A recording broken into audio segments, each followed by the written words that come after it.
Hey everyone, I have some things that I wanted to share with you and give pieces of myself on. I have been journaling a lot in this notebook, and it's very important for me at this point, for me to continue my work. I really need to be transparent and open, because there are a lot of you that are coming into my life and I feel as though I'm not being fully transparent and clear. So I wanted to really break down a lot of my relationship with this body that I have here, and talk about things such as being Black, being an astrologer, being first generation African, being a human being, some of the trials and tribulations that I've gone through, and hopefully some of you at some point find the courage and the tenacity to also express some of these emotions. I'm not typically one to, at this point in my life, cry. I rather express. So hopefully this video is not too long. It should be like 10 minutes. I'm really just gonna go through the list of some of the things that I went through. And I wanna start just as a boy, I experienced a lot of pain and trauma, and I don't necessarily blame anyone for this pain or trauma. I see it as an opportunity for me to grow out of this cocoon that I continue to place myself in until I fully reach this point where, as of now, I'm expressing and showing you guys my wings. So these are a list of things that I'm letting go, as well as this has to do a little bit with Mercury retrograde. It's in this emotional space where we have to nurture our inner body. So I'll get started. When I was a child, I remember there was a point in time where I did something wrong in my mother's eyes, and I remember her holding me up against the wall and she was choking me. And it was very difficult for me to breathe. I actually, at the point that I remember making eye contact with her, I was out of breath. And this was my first real experience with death. And it wasn't until I was able to truly look into her eyes and see the rage and the fear and the panic of being a teenage mom that I was able to understand the pain that was inside of our family, inside of our ancestors. It was something that she alone couldn't process at the time. So on this brink of death, because I had maybe 1 or 2 breaths left, I started laughing. And this has been a coping mechanism that I've used since I was 8 years old. I laugh when I feel like I can't talk, or when I feel that my words are being suppressed, or I'll smile. And I remember it wasn't until I laughed that she realized that she was killing me, and that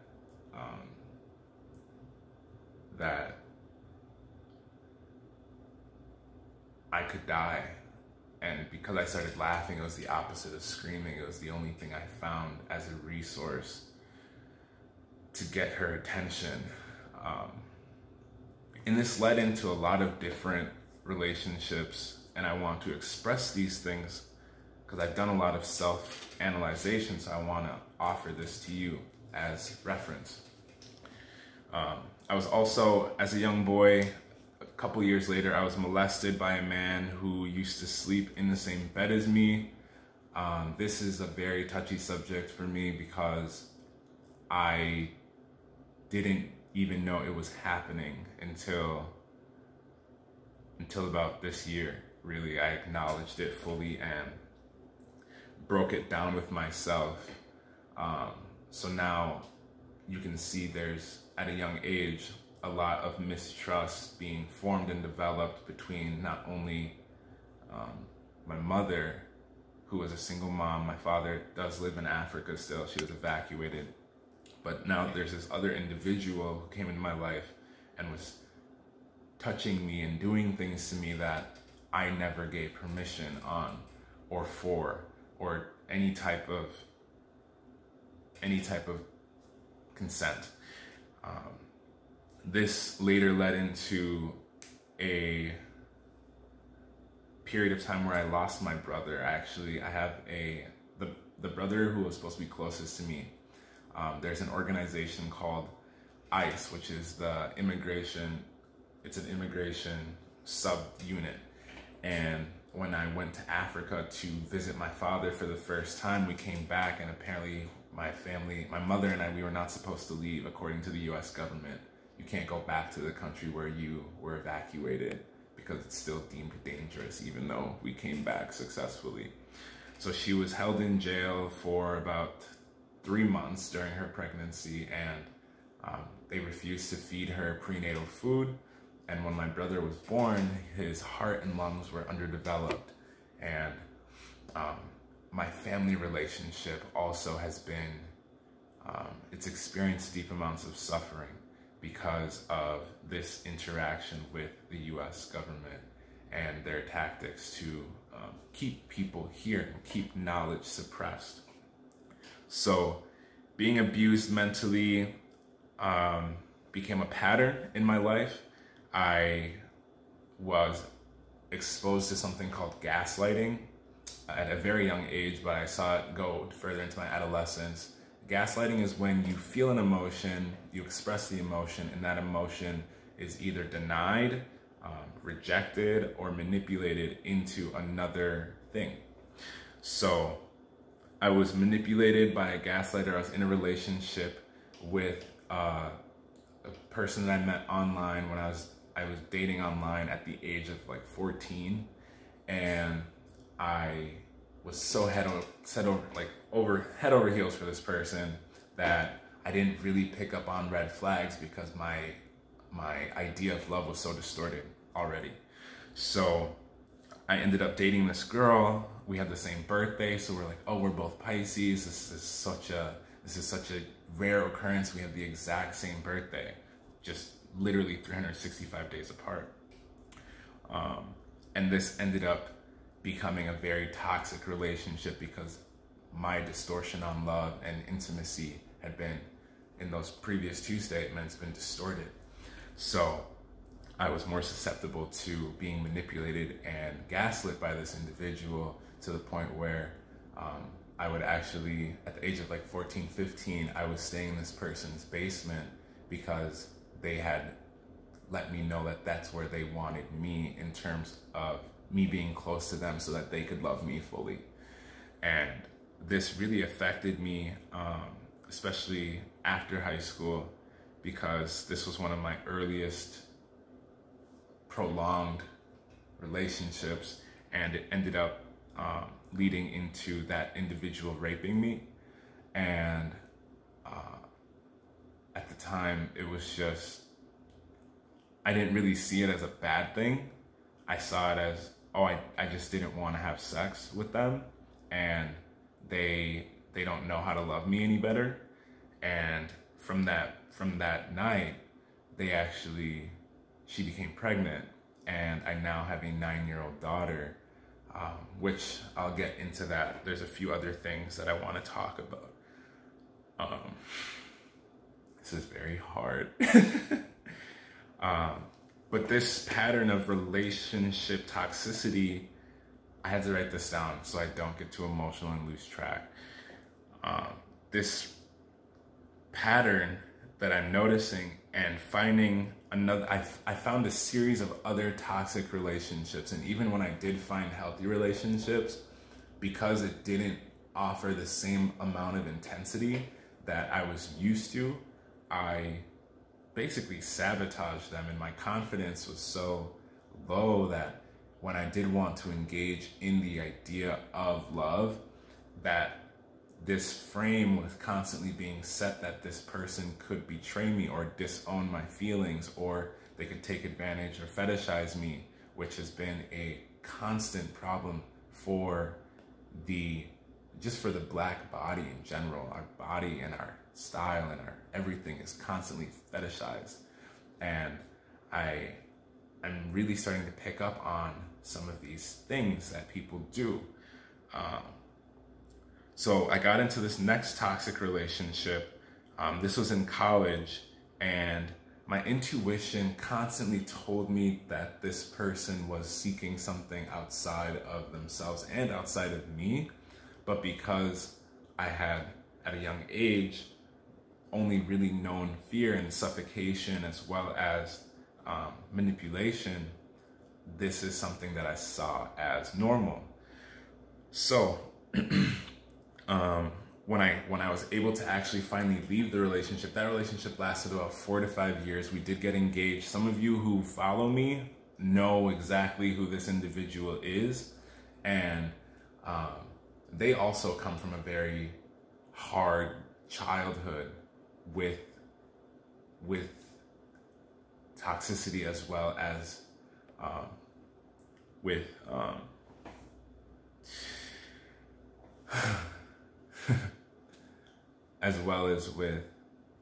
being taken advantage of sexually beyond your wishes. So this was a karmic relationship, is what it's called in the spiritual community, when you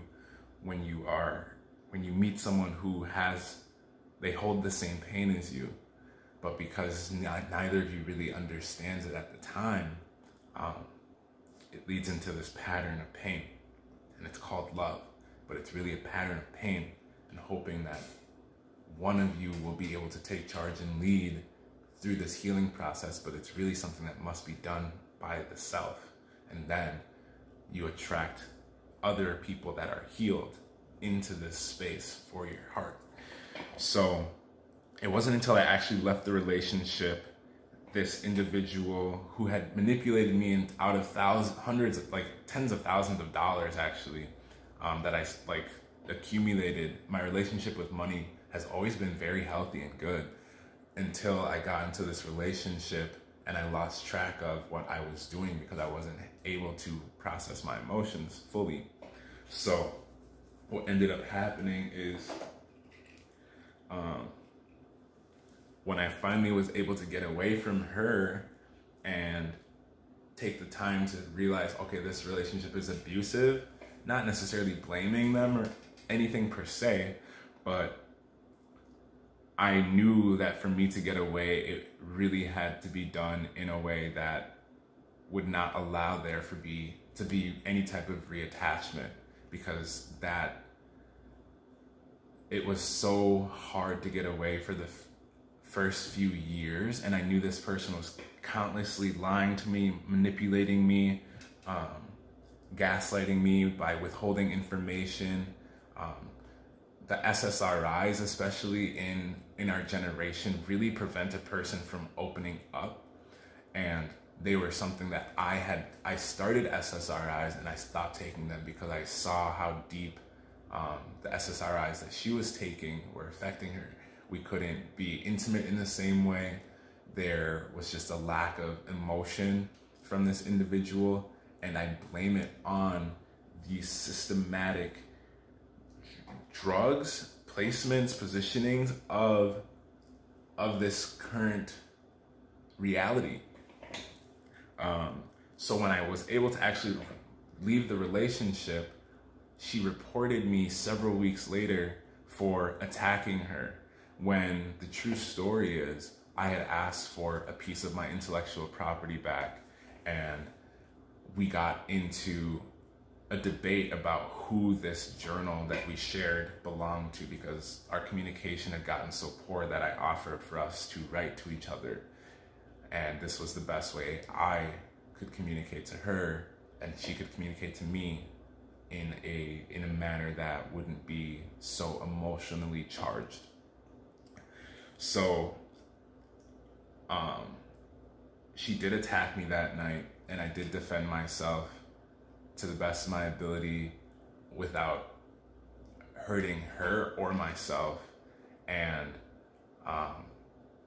it was a very challenging situation because I was so worried about her in that situation because I had been constantly manipulated into worrying about her and not myself. And every time I would express negative emotions or feelings of pain or sorrow or hurt, this partner that I had in the past would say, oh, well, I'm feeling the same thing, or I'm going through this, or you caused this, and they would instill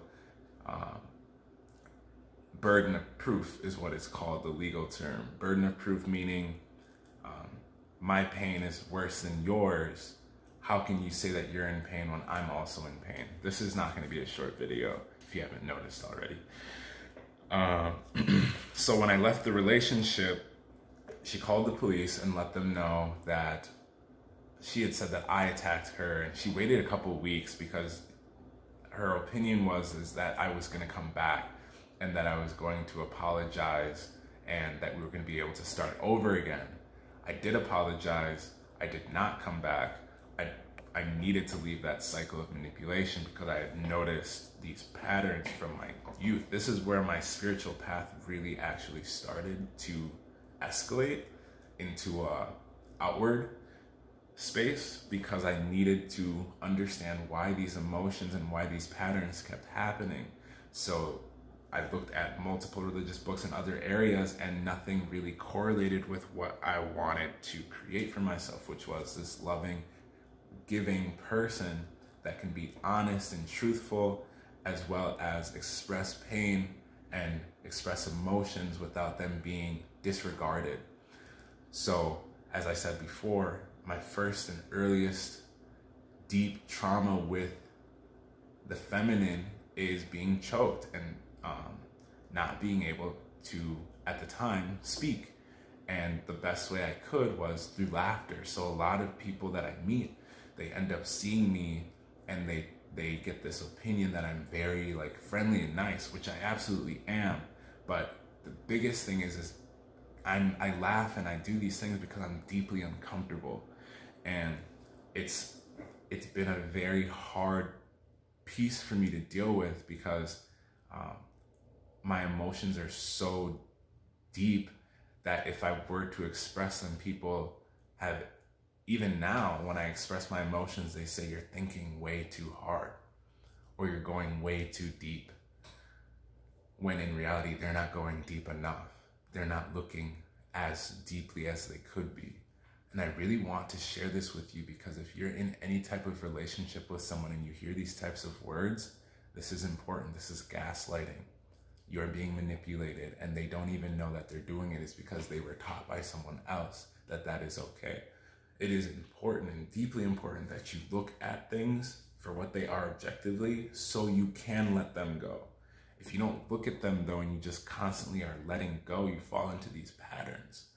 And these patterns are ultimately what destroy the human body, the human soul. It creates love scars.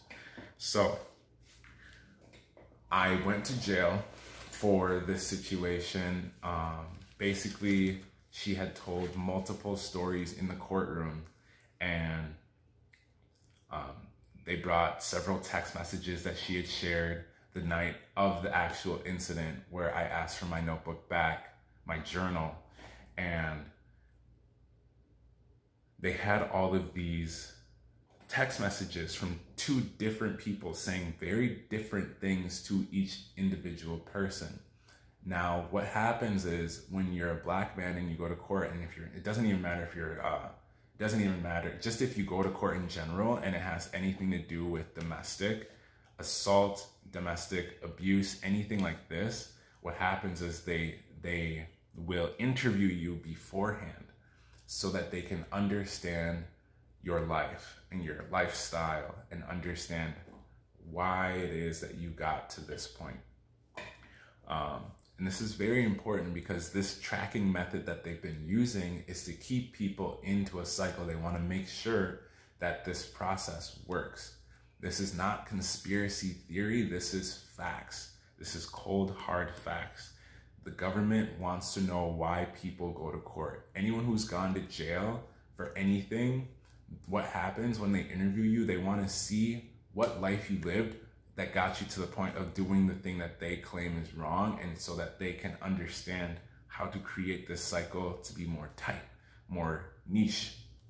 So when I went to court, I was subjected to prejudice because I identify at the time as a black man, and what they ended up using is that because I played sports in high school, this individual was actually, the woman that I dated was actually larger than me. She was like a little bit taller, and anyone who knows this story knows this person and knows that they are actually like a little bit taller than me. It was like a running joke for years.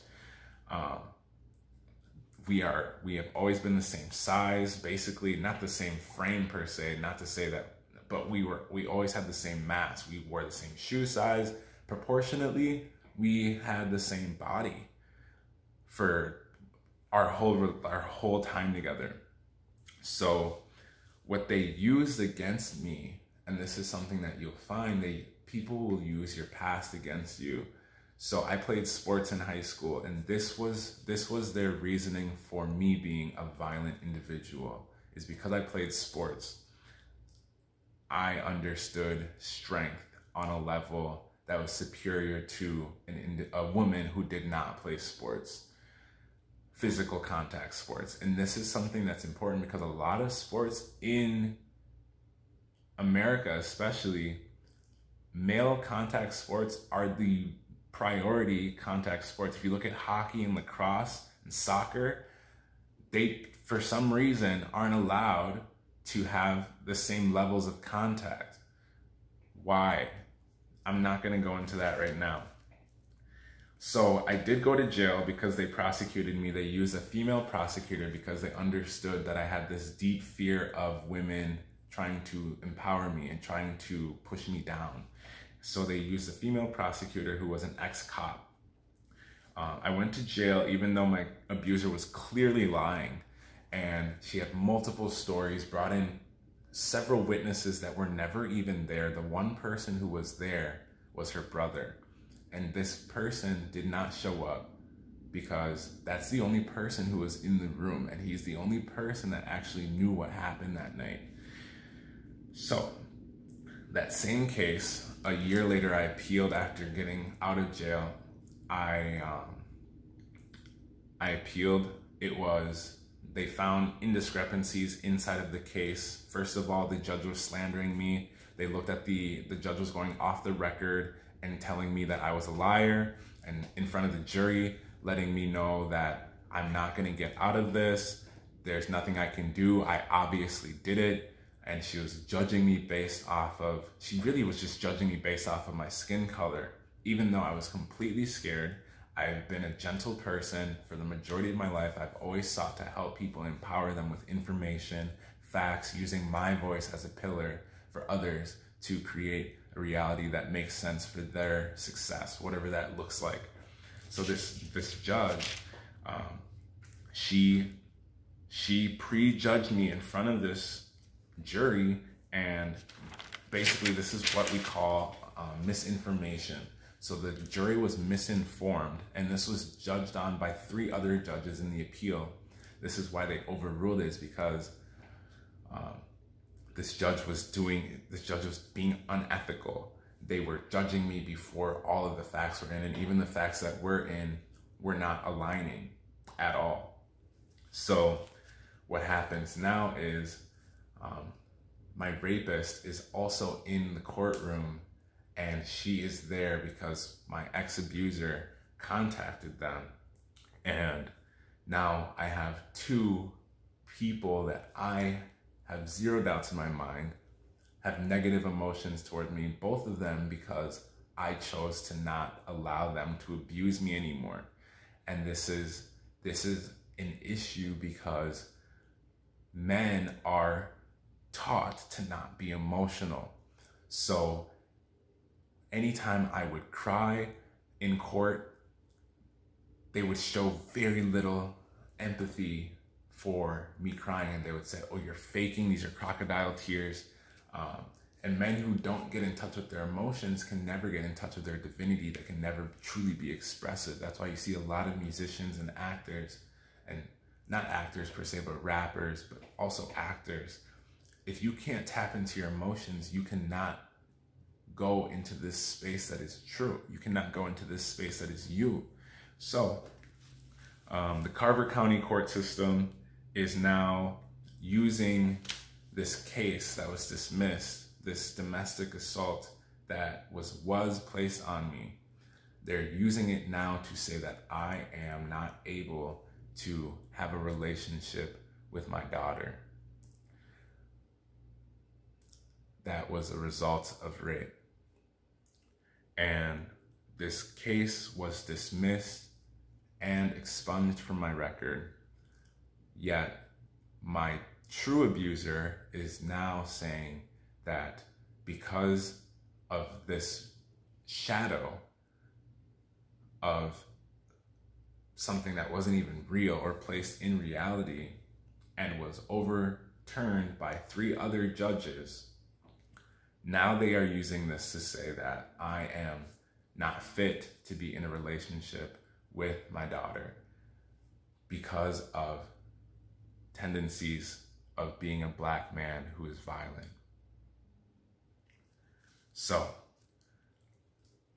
this has been a very difficult piece in my life because it has affected my relationship with not only myself, but women in my life, my relationship with money, my relationship with my divinity, my relationship with the world, my relationship with other Black men,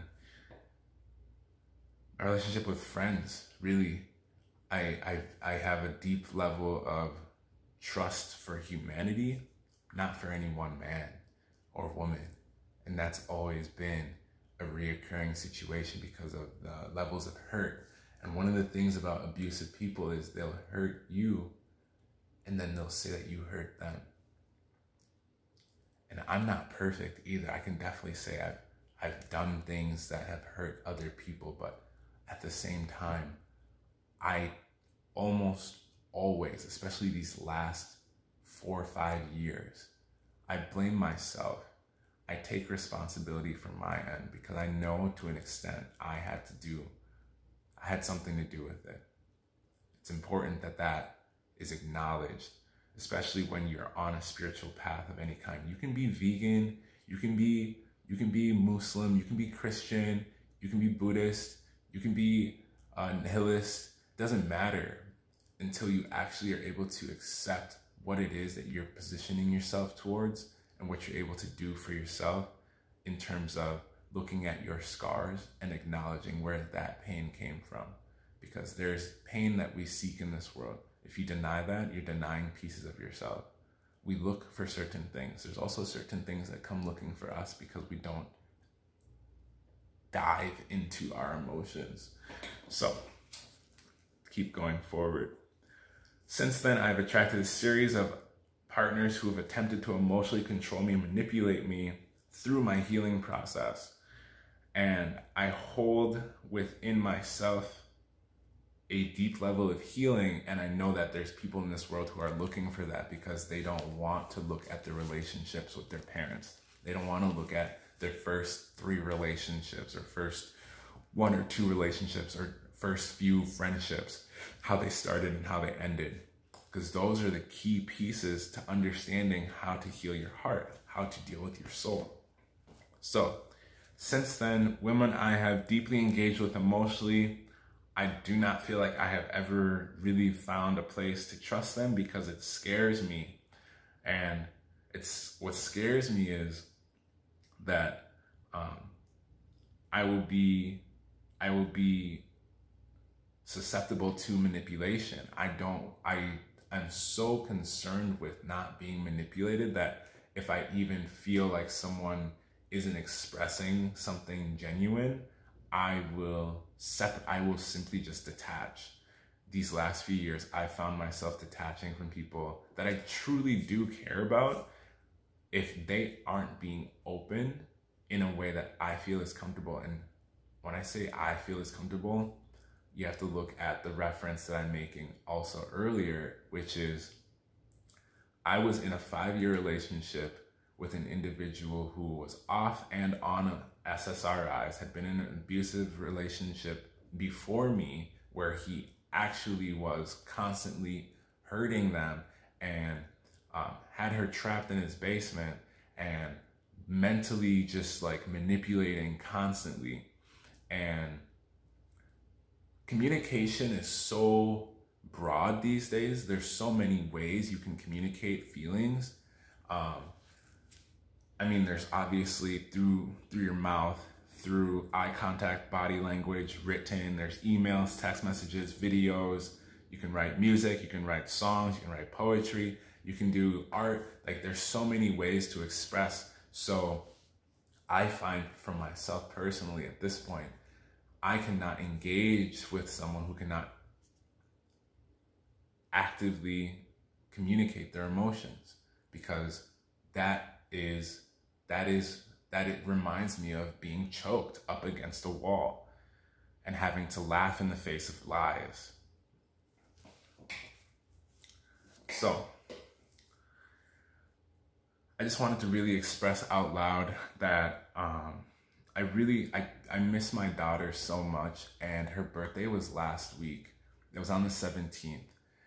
Every year for these last 9 years, the 17th of June has been an extremely difficult day for me, because I didn't even know she was my daughter until a few months after she was born. The person who raped me had a boyfriend at the time, and she was very convinced that he was the father, and she was cheating on him, just as she had cheated on me when I was in a relationship. And this is why I left in high school. So this pattern of love, when people say love, I feel like is a very distorted word. A lot of people say they're in love, but you have to look at the word from an inner perspective. The moment you say that you love someone, I get it makes me very nervous, because I understand that we are all conditioned into these belief systems that don't necessarily align with what the meaning and the feeling actually mean. So, because I miss my daughter, and I miss having relationships and partnerships that are genuinely healthy, this is my way of expressing and shining light into some of the darker places in my life. I do practice astrology, spirituality. I'm a musician as well as an artist, and there's several other things that my Pisces side wishes to explore. So for me to actually fully dive into that side, I need to be open and transparent with myself as well as the people who know me, because moving forward, I don't want to have to